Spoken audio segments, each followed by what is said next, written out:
Thank you very much for inviting me here. Yes, I indeed am a recovering HR manager. My original career choice was within the HR field until I eventually went into consulting. And I guess 16 years ago, a youngish consultant with a little bit more hair and a couple fewer pounds around or kilograms around the waist was very much involved in the transformation within SARS, where there was a very much younger president of the IPM who certainly never shied away from speaking truth to power. And if Babalatsi has one incredibly endearing characteristic, it's that. And I think that if we look at where we are as HR practitioners in today's world, the challenges that Babalatsi was putting to us are very, very real challenges. And it's time that we also spoke truth to power. Spoke truth to power about what is going to be happening as the fourth industrial revolution gains in its momentum, and where some of the intended and unintended consequences start to roll out as well. We cannot afford in this country to lose employment, not only from the perspective of the people's lives that will be affected, but we can't afford it from a fiscal perspective either. We can't afford fewer taxpayers. We can't afford less money going into social investment and into development. And so I know that you had your SARS hat on there as well, Babalatsi, in talking about that. And I think in many ways, the Institute of People Management has a big role to play. Because what we're going to be talking about as we talk about this movement and this fairly tectonic shift in the world that we're experiencing is also a phenomena that will impact the social contract of this country, the relationship between employees, collectively and individually, and employers in the state. And unless we do something proactively, South Africa is at risk.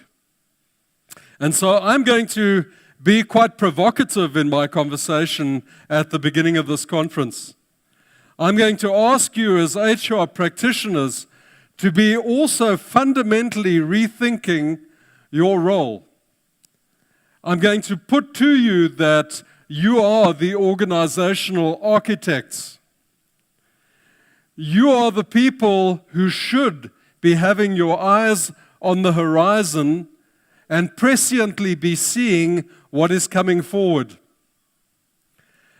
The culpability of HR lies in not being able to translate strategy into effective organizational design, into effective workforce planning, into effective learning, and thereby create the competitive companies that will succeed going forward.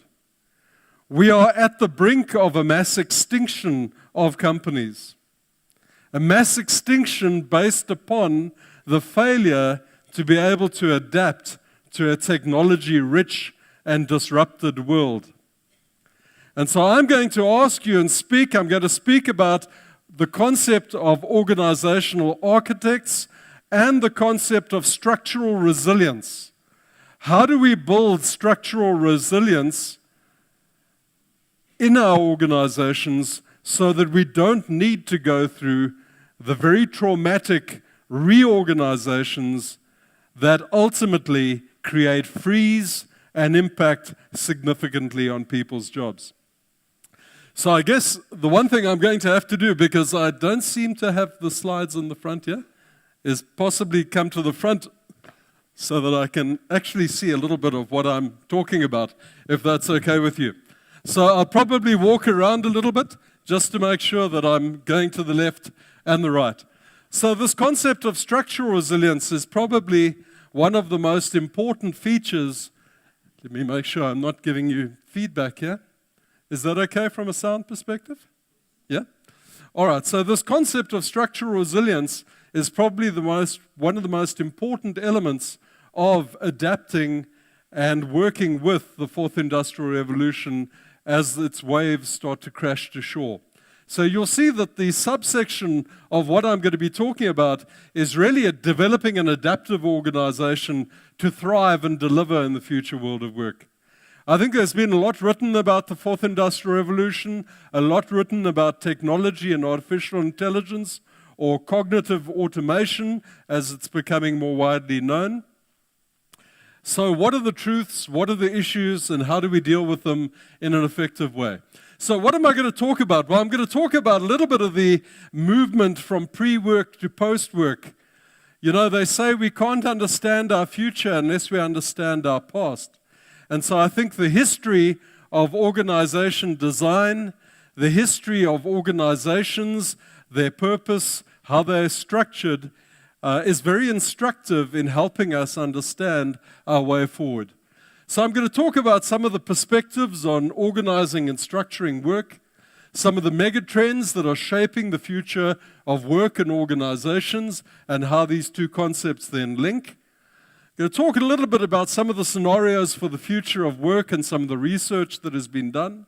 Talk a little bit about the future of jobs.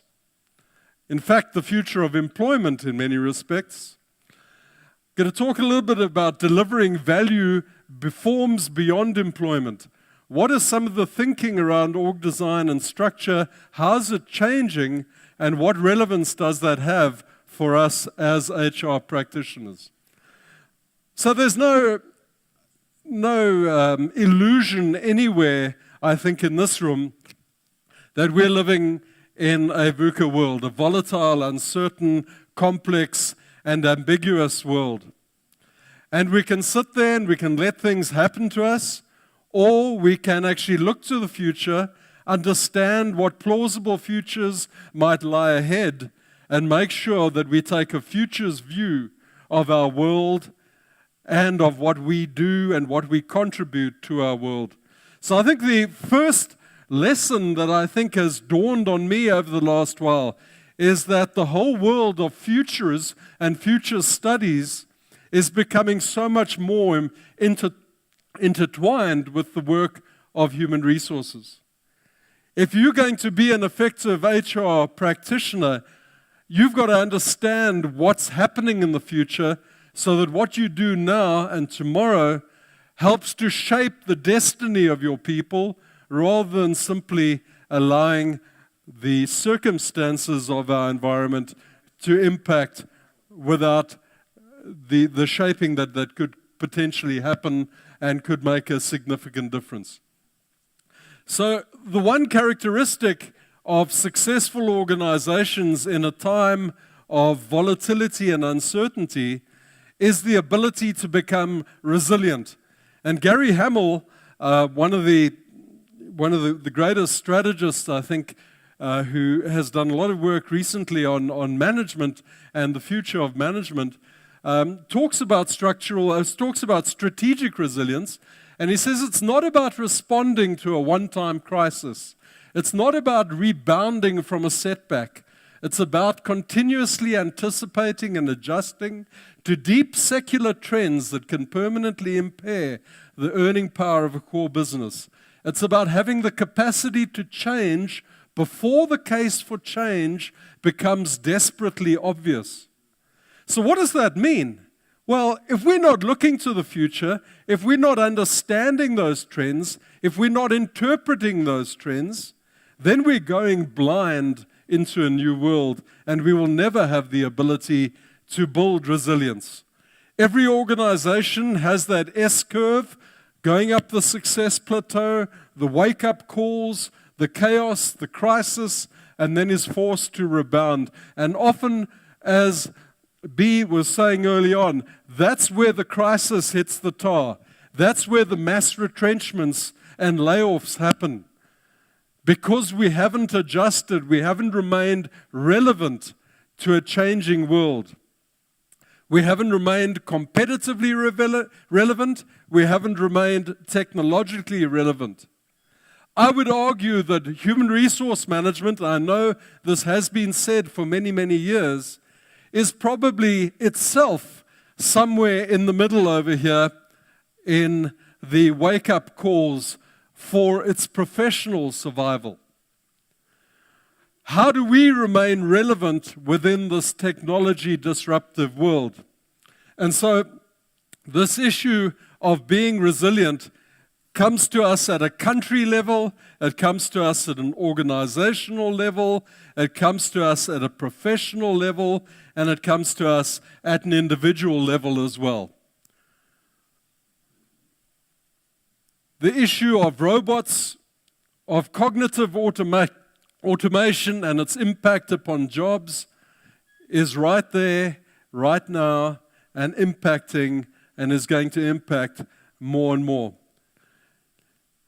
Machine-to-machine communications are beginning to augment human-to-machine interactions. Sensors are able to connect mechanical objects independently of human interventions, thus ushering in an era of ubiquitous connection. Computers no longer need human instructions to take certain actions, but are able to assess situations and make decisions through self-learning algorithms. They can act autonomously and learn from previous decisions or the experiences of other machines. The power of cognitive automation is here and is going to get stronger year on year as we move forward. Accenture have done a lot of research, and the burning platform is very clear. We have 5.7 million jobs that are at risk over the next 8 years. Now, that doesn't really give us an indication because there's churn amongst that. So in other words, there are new jobs being born. But the bottom line is that our economy could displace 20% of its jobs, 3.5 million jobs. But here's the kicker. That could reduce to 14%, only 2.5 million jobs. Well, you know, that in itself is a great concern. If we're able to build the appropriate relevant skills faster than other countries and become more competitive as a nation. So our social contract and the very real promise of the demographic dividend that exists within our country, and we'll come to that in a while, are at risk. And it's time HR practitioners stood up as revolutionaries to tackle this revolution in a way that makes a dent in the potential challenges that our future brings. Marilyn Monroe, interestingly enough, said, "Within crisis are the seeds of opportunity." And you probably know that the Chinese, in the way that they put together the word crisis, have both danger and opportunity within the characters. Of course, we have a great philosopher by the name of Homer Simpson, and Homer Simpson decided that was far too complicated.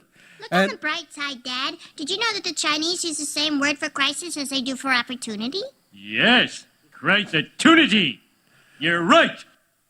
So I'm going to put to you that we're facing a crisis-tunity.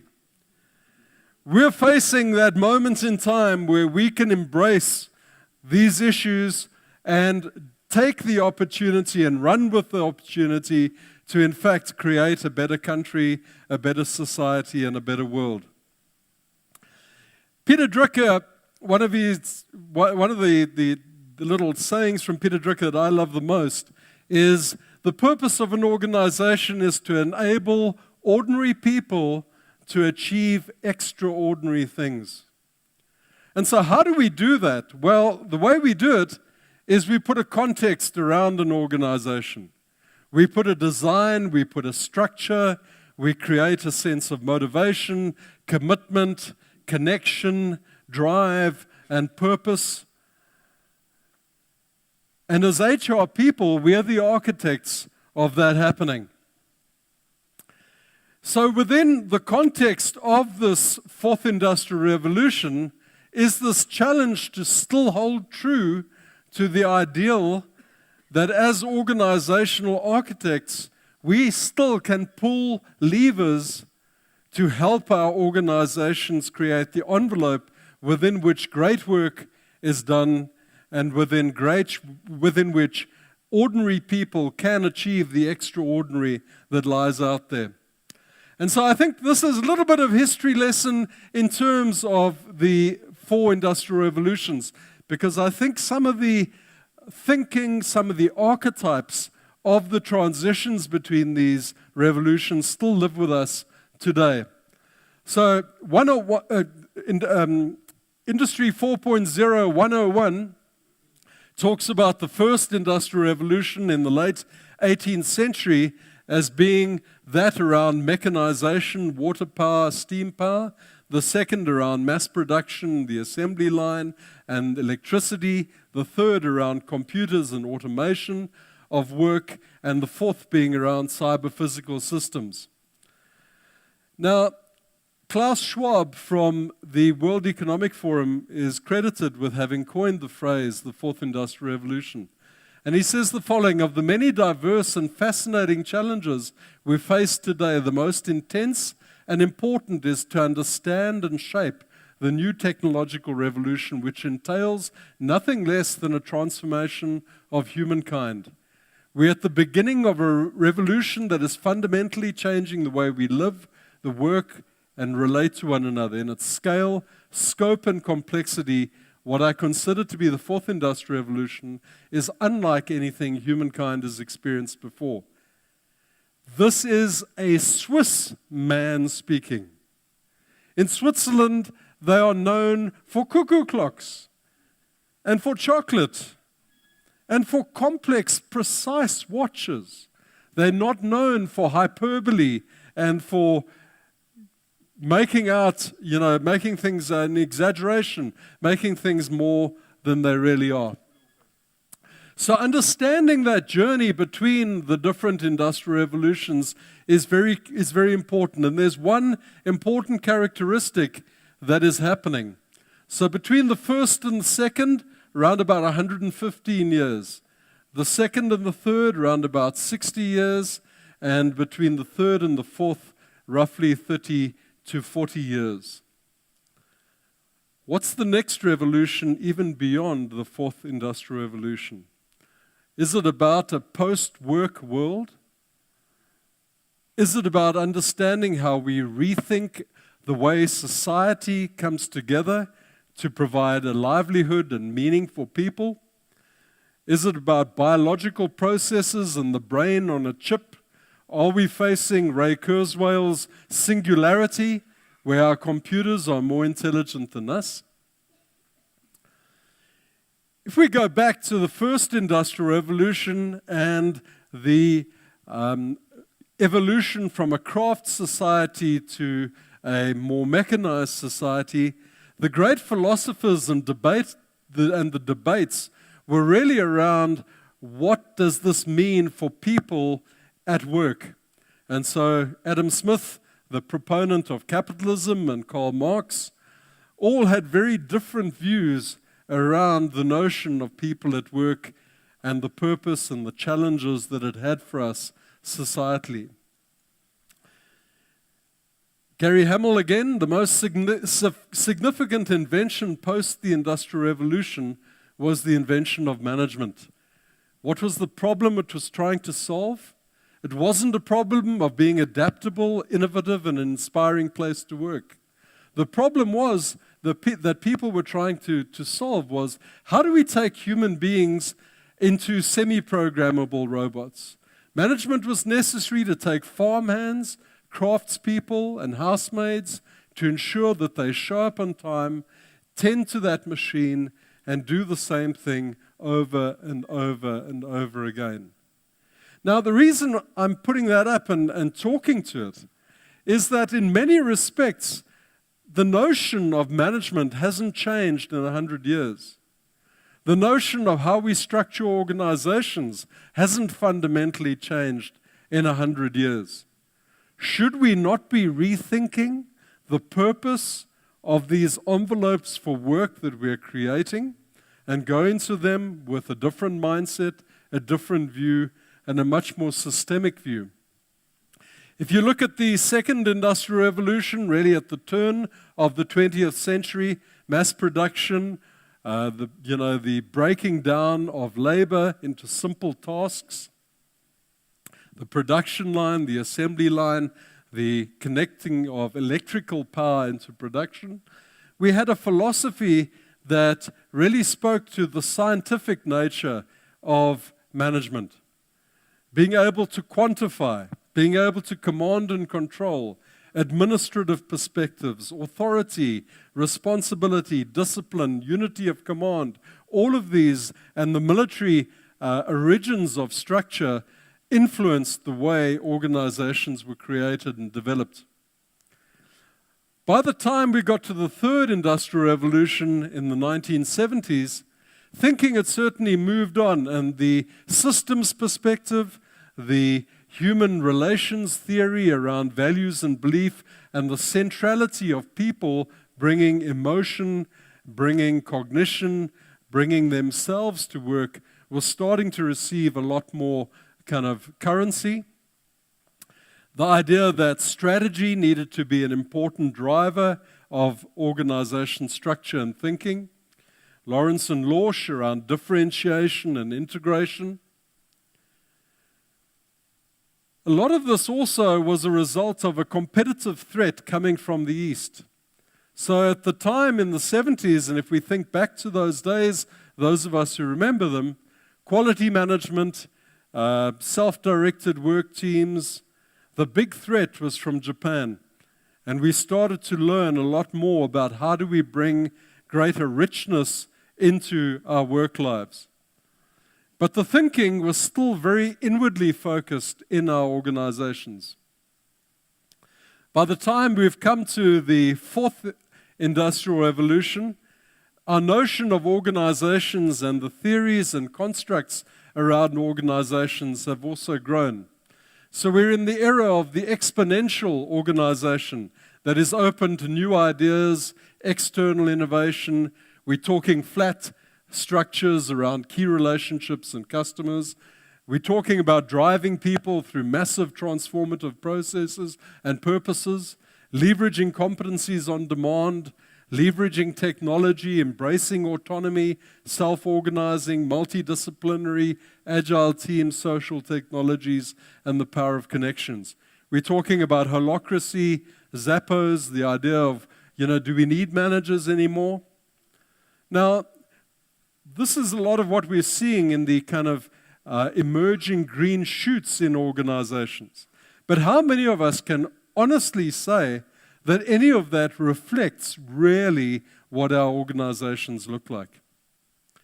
And so whilst there's been an evolution in thinking, and we have revolutionaries on the cusp of change, a lot of this is certainly not within the mainstream of what we would understand to be organizations. We've seen a lot of movement around understanding, especially J. Galbraith's STAR, the connection between strategy and work processes and structure and people, and taking a much more systemic view. So if we change any one of these elements, if strategy changes, we need to rethink all of this. If our structure changes, what are the impacts on culture? What are the impacts on people? What are the impacts on rewards and management processes? I would challenge and say that one of the most neglected forms or parts of HR is org design. How many of us are deeply involved in standing up at strategy sessions and workshops with our senior managers and saying, let's talk about the implications of these new strategies that you're bringing about, and let's talk about the implications on the organization. We have methodology, we have an approach, we have a way of making sense of that and translating it into changes within this envelope that our organization creates. And how do we drive performance at the end of the day? How do we drive meaning in people's life? And so one of the key constructs that comes out of this is the understanding of capabilities and the fact that capabilities are the bridge between strategy and org design, and that org design in itself is the most significant influence of strategy execution. How many of us truly understand the capabilities that our organizations require for success not only now, but success in the future world of work? How many of us are actively exploring what those capabilities mean for our people and for the jobs within our organizations? Now, the Galbraith Star was a product of its time. The Galbraith Star is really a result of the early 21st century thinking around organizations. And I'm going to take you on a journey a little bit later where we critically reevaluate some of those key principles and some of that thinking in terms of the relevance of the world of work that lies ahead of us. So what are these great trends and impacts that are going to be impacting on us as we move forward? Well, harnessing artificial intelligence or cognitive automation is a key issue. And you can see in terms, and this is a study done by the Department of Defense in the UK, and you can see the great circle talks to the greater impact that this may have on our society, and you can see that the value that they ascribe to it. We're talking about an expanding competitive place, proliferation of weapons of mass effect, the erosion of state sovereignty. We're talking about an adaptation of rules-based international systems and changing. So there are a whole lot of impacts that on a broader societal level are changing the bigger envelope within which our countries operate. At a work level, though, we're seeing great drivers of change that are impacting on our organizations too. We're seeing the increased pace and breadth and depth of change.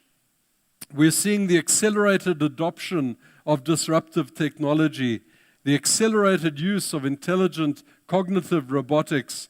We're seeing, again, increased individual empowerment and people through demographic shifts saying, I want to bring more of myself to work. If I work, I want greater purpose and meaning. We're seeing the decreasing of American hegemony and influence in world trade and world affairs. And what does that mean for the ability of our country to take its meaningful place in some of these larger debates around a changing world? We're seeing great demographic shifts. In South Africa, we have the potential of a demographic dividend. It's a potential that could slip between our fingers if we don't pay attention to this broader world of work. We're seeing increased exogenous risk. We're seeing the gig economy become the new normal. So this talks to also the whole concept. In my early days, this was the Institute of Personnel Management. It's now the Institute of People Management. Within our organizations, not all the work that is done by employees. And yet, as HR people, what is our focus? Is our focus around understanding strategic capabilities, the role that people play within those strategic capabilities, irrespective of whether they are employees or not? Or are we simply looking after the interests of employees and organization? So the Institute of People Management talks to a much broader concept beyond merely employment. And I think that's one of the challenges as we move forward to understand what that role might be. We're seeing an increase in social enterprises and socially beneficial work. And could this also be an area where in a world post-work, in a world of a universal basic income grant, that we can reward and incentivize socially beneficial work? Potential opportunity for us. We're seeing the rise of new non-traditional organizational forms. This year, I've done a lot of work in the Western Cape with the Western Cape government, looking at the future of education and the challenges and opportunities facing education. We've done the same in the security sector. What is absolutely clear is that education is a broad ecosystem that consists of non-governmental organizations, consists of technology providers, consists of private and public educational providers, and yet there is no one strategy that says, how do we harness the energies of all of these players with their own disparate capabilities to drive societally the educational purpose that is so important for all of us?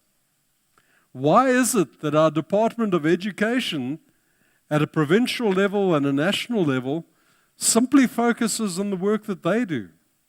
Should they not be the harnessers and leaders of a much broader ecosystem, providing direction, providing energy to the work that happens in that broader ecosystem?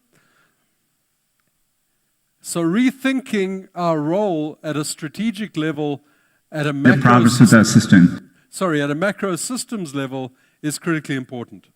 So some of you may have seen this, but let's take this issue of artificial intelligence for a moment. The progress with our system. As I said earlier, our vision for our system is to help you get things done. It turns out a big part of getting things done is making a phone call. You may want to get an oil change schedule, maybe call a plumber in the middle of the week, or even schedule a haircut appointment. You know, we are working hard to help users through those moments. We want to connect users to businesses in a good way. Businesses actually rely a lot on this, but even in the US, 60% of small businesses don't have an online booking system set up. We think AI can help with this problem. So let's go back to this example. Let's say you want to ask Google to make you a haircut appointment on Tuesday between 10 and noon. What happens is the Google Assistant makes the call seamlessly in the background for you. So what you're going to hear is the Google Assistant actually calling a real salon to schedule the appointment for you. Let's listen.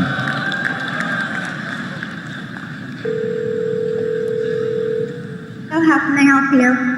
Hi, I'm calling to book a woman's haircut for a client. I'm looking for something on May 3rd. Sure, give me 1 second. Sure, what time are you looking for around? At 12 p.m. We do not have a 12 p.m. available. The closest we have to that is a 1:15. Do you have anything between 10 a.m. and 12 p.m.? Depending on what service she would like. What service is she looking for? Just a woman's haircut for now. Okay, we have a 10 o'clock. 10 a.m. is fine. Okay, what's her first name? The first name is Lisa. Okay, perfect. So I will see Lisa at 10 o'clock on May 3rd. Okay, great. Thanks. Great. Have a great day. Bye.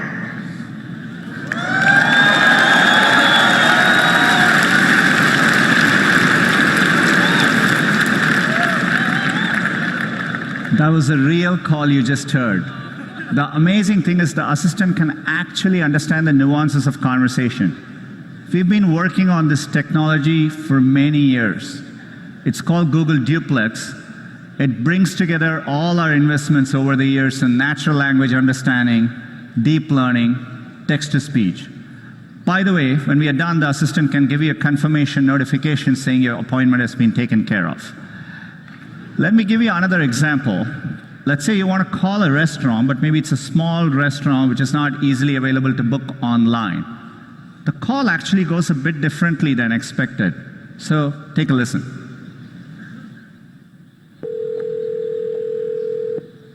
See how may I hear you? Hi, I'd like to reserve a table for Wednesday the 7th. For 7 people? It's for 4 people. 4 people when? Next Wednesday at 6 p.m. Oh, actually we reserve for like upper like 5 people. For 4 people you can come. How long is the wait usually to be seated? For when, tomorrow or weekday or?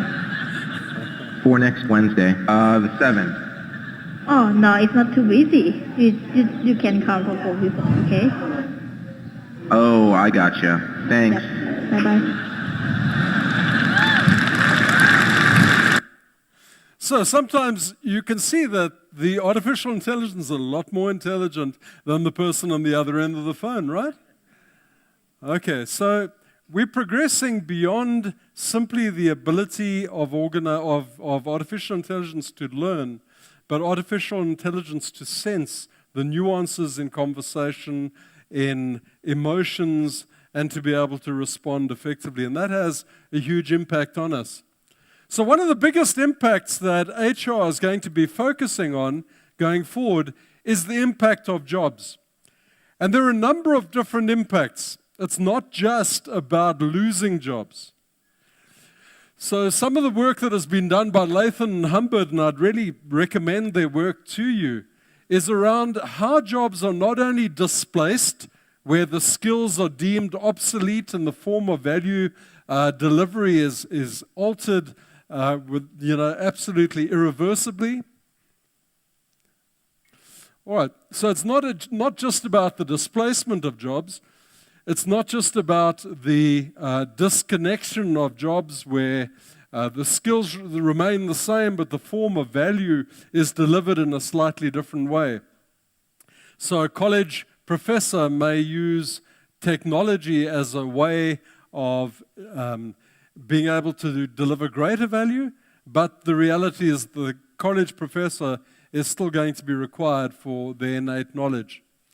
Then at the bottom over here, we have the kind of durable jobs, those jobs that are going to stay the same. The issue is around what about the jobs that require technology as a part of their everyday use? So the augmentation of jobs by technology. To what extent are we equipping people to work in that augmented space? To what extent are we looking to train people to move into the new job families that are starting to emerge that over time will play a more meaningful role?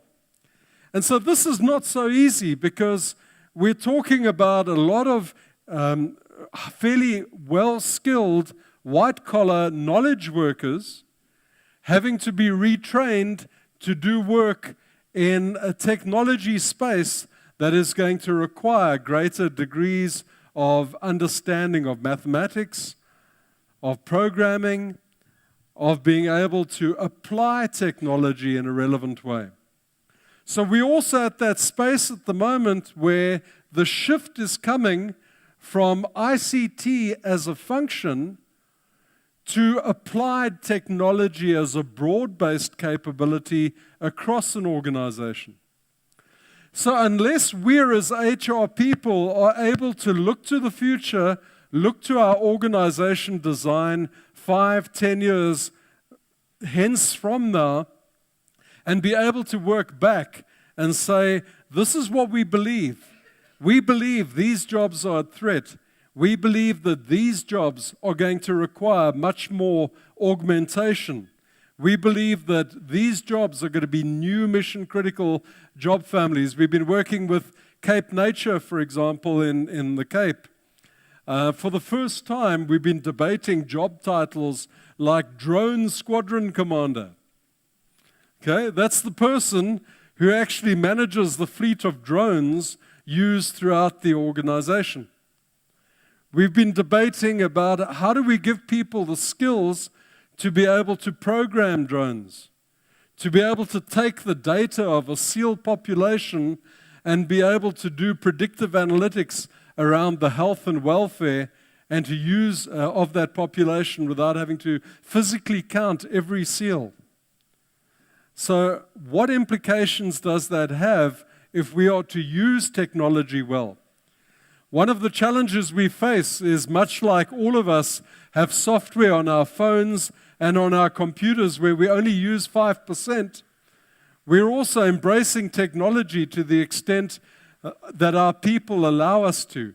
How much more intelligent, how much more competitive could we be if our people were really equipped to use the technology in an effective way? Proud of you, son. GE, Manufacturer. Well, that's why I dug this out for you. It's your grandpappy's hammer, and he would have wanted you to have it. It meant a lot to him. Yes, GE makes powerful machines, but I'll be writing the code that will allow those machines to share information with each other. I'll be changing the way the world... You can't pick it up, can you? Go ahead. You can't lift the hammer. It's okay, though. You're going to change the world. So even companies like GE are starting to have to advertise their employee value proposition that they're no longer the industrial company of the past, but in fact they're the intelligent company driven by augmented reality, by virtual reality, by artificial intelligence, etc., etc. So what implications does that have? Have we thought that through in terms of our own value proposition? And then we get this impact on the gig economy. The idea that in future it's not just about employment. And so Deloitte's have done a lot of work around how do we, if we look at the one major kind of shift between traditional workers working at a workplace and your tenured remote workers. So people who are on the books of the company, so they're still on the balance sheet, but they actually don't appear at head office very often. They perform work remotely. What are the challenges around connecting those people, engaging those people? So again, early on we spoke about the evolution of OD theory. Well, understanding differentiation and integration as levers within OD is critical to be able to understand how we design for that kind of world. And so HR needs to, in some ways, go back to basics. OD 101, Tavistock, Lawrence and Lorsch, the early theorists, to actually understand how we intentionally design purposeful, meaningful, connected, and integrated work across two very different pieces of employment. And that doesn't even talk about the global scale of merging and integrating the work of people across continents. 2 years ago in Distel, we had a large-scale change intervention where we had live video feeds from similar engagement sessions being held in Scotland and Taiwan to Stellenbosch. The people of Stellenbosch listening and hearing what was happening in a different dimension of the organization and feeling a sense of connection. And so how do we design those types of OD interventions to make sure that we're all on the same page and that we build a common culture and way of doing things that is informed by engagement? And then we have the outside the organization type of value creation, where outside contractors who may be consultants, they may be simply outsourced to do work, and again you have that divide. Outside contractors on site in your organization, and then you have the transactional remote worker who may be in a call center in India handling the booking system for British Airways. How do we pull all of these people who all play meaningful roles in delivering value for our organization? How do we see them as one big ecosystem of employment? Is the Institute of People Management all of those boxes? Is our role as HR managers to align and make sure that we get value through the integration of the work of all of those different parties? Because the interesting part is that this side of the equation isn't on some of the typical tools of HR. They're not on our payroll system. They're not on our HRMIS. They're not on our org chart. So how do we make sense of them, and how do we integrate the work of our employees with that work? Again, a big challenge for HR. The jobs landscape, I would recommend that you look at some of the work of the World Economic Forum and their Future of Jobs reports. The impact is not just, as Babalazi was saying, it's not just about the automation of factory work anymore. It's about the automation and intelligent automation of work in as diverse fields as finance, supply chain, legal services. The interesting thing, there was a study done recently in the States. American attorneys are about 75% accurate in their interpretation of the law. Artificial intelligence is 95%. What does that mean for the professions within our organizations? The adoption of robots, we can see some of the statistics there. The workplace of the future is going to be very different. How do we help people to work with artificial intelligence, with robotics, to be able to deliver greater value? How is that part of our org design? So the role of technology in org design, being able to see it, make it visible, is a critical part of our role as well. The World Economic Forum have also done a lot of scenario work around the future of organizations and of work. What is really interesting is this nexus between technology adoption, talent mobility, and learning. So we can be great at adapting and adopting new technology, but if our learning doesn't keep pace, and if we don't create the right degree of talent mobility to allow skills inside and outside of our organization, we face a challenge. If you look at and I think that this is quite profound for us, we talk about losing jobs, but the reality is that the top performers, those organizations who are enthusiastic innovators around technology, actually add jobs because they're more competitive and because they're growing. So this myth that jobs are purely destroyed, yes, at a global level may very well be.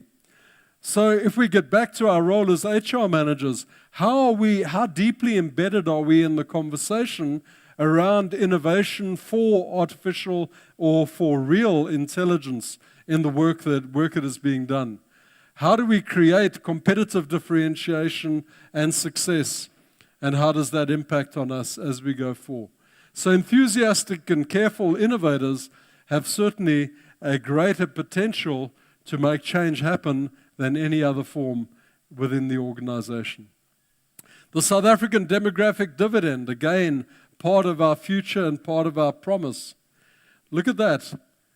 These are the young people in our organizations and in our society who will be the perfect consumers of the future.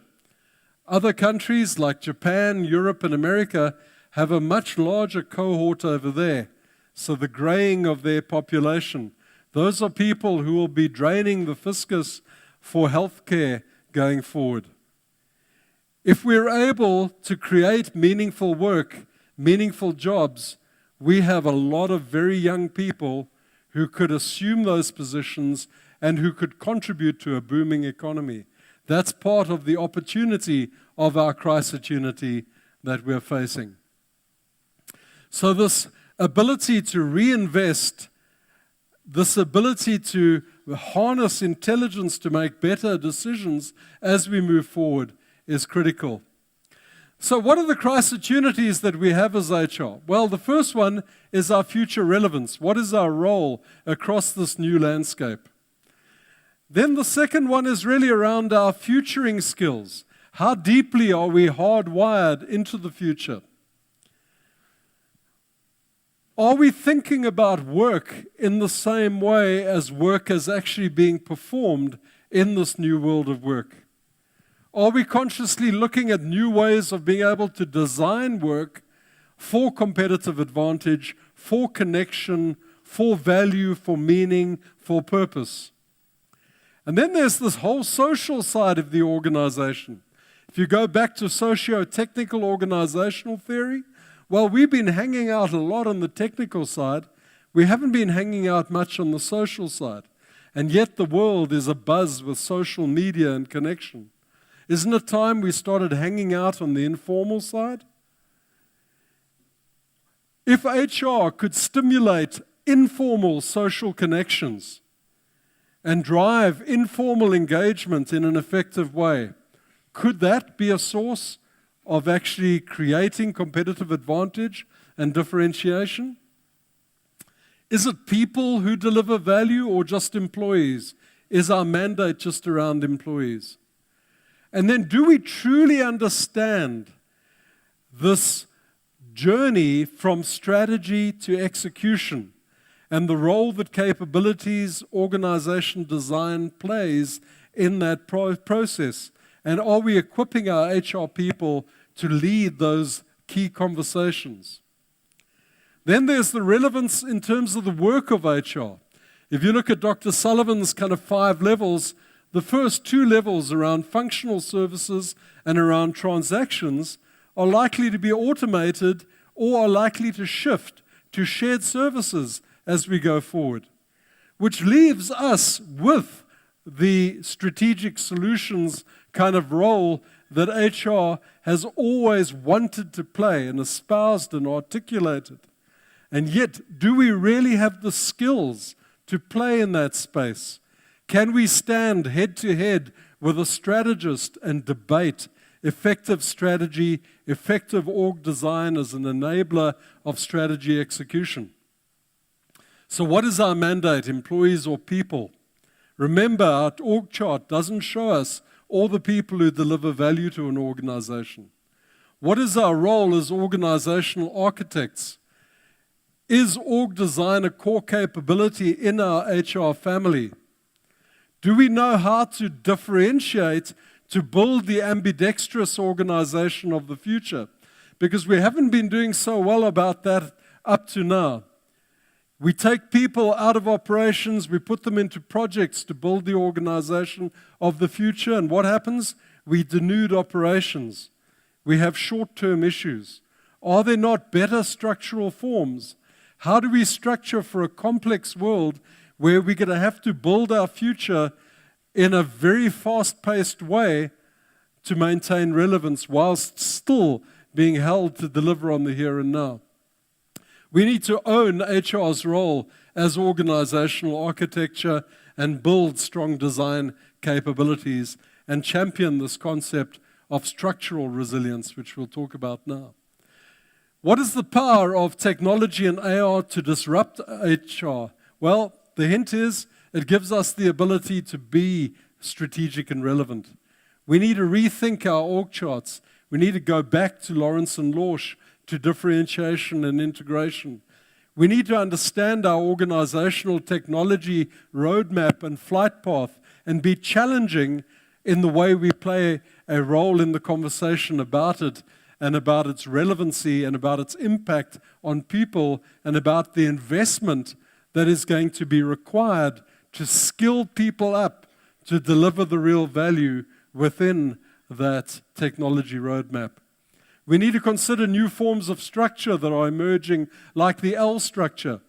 So if we accept, for example, that management spans of control could increase because information is increasingly at the fingertips of employees to make good decisions, does that mean that we could, in fact, create new forms of structure with smaller organizational units reporting through managers instead of directly to managers 2 levels above? What is the role of HR to engage with policymakers around the future? In my conversations with Western Cape Education earlier this year, they said there's been a deafening silence from industry. We don't have people coming to us and engaging with us around our curriculum and telling us what skills are required. Maybe HR needs to play a much more direct role in influencing policy and influencing what happens in our schools and within the whole realm of talent mobility. This issue of structural resilience, you heard what Gary Hamel had to say at a strategic level. How do we create the ability of an organization to proactively anticipate and adapt to its environment, adopt new ways of working, including structural forms that enable it to accelerate and sustain strategic execution? Isn't that our role as HR people, to be doing that? In the past, structure used to change infrequently. What about a structure that morphs and adapts continuously over time? That's more like what we're likely to see as we go forward. What about a structure that encompasses everyone that adds value? This move from a structure to a network to an ecosystem, what implications does that have for our role as HR? Do we understand the broader ecosystem within which our organization is in fact playing its role? And to what extent do we extend beyond the employees into that ecosystem? The informal side, how do we make the informal side come alive? I think there's money there. I think there's a role there that could increase value hugely. Social media gives us the opportunity to actually track conversations. So what's happening? How do our people connect? How do they engage? How do we make the informal side a lot more effective? How do we build that exponential ecosystem around project-based work, agility, failing fast and forward? And how do we encompass everybody's contribution? I think there's a big debate around the role of managers going forward that needs to be had. And that's certainly something that we need to be hearing a lot more about. So we spoke about the Galbraith star. How does it change and adapt? So I think there's a variation of the star that says we as HR people need to understand not the role of strategy in impacting just work process, but the role of strategy and technology as a broader concept and capability. At the middle, where we had culture, it's about purpose, meaning, connection, and belonging. Across organizational boundaries, across ecosystem boundaries, and across geographies, as our organizations become increasingly global. It's not just about management practices or management systems, it's about ways of working. So when change happens in our organization, how often do we interpret it through all of these different lenses and give our organization an opportunity to create a sustainable design that delivers real value? Never has it been more relevant. How do we take our organization on that journey through understanding the future, understanding the implications of strategy, to designing the right capabilities, designing the right work and organization, designing the right kind of workforce planning that helps us presciently see supply and demand, that accelerates learning to be able to avoid having to lay people off because they simply are not able to perform. And then how do we drive engagement and connection? And so that structures in a number of different ways in terms of a number of different different challenges that we face. So I hope that gives you a little bit of a basis for conversation over the next couple of days. I really believe that this crisis-opportunity exists to allow HR to step up, to play a far more value-rating role ever before. I believe this crisis-opportunity allows the IPM to, at a societal level, say to government, we need to speak about the social contract and what this all means so that we actually are the voice of people in our country and not just employees. I think this gives the ability of each and every one of us as individuals to step up and make our mark, to contribute to our world, to our country, to our profession, and live out the responsibility that we have. We cannot say that we don't know. We cannot say that it's business as usual. This is a whole new world of work, and you're the guys and the girls who are going to take us on this journey going forward. And I wish you all of the best of luck. It's going to be a great journey. Thank you. Thank you, Ian.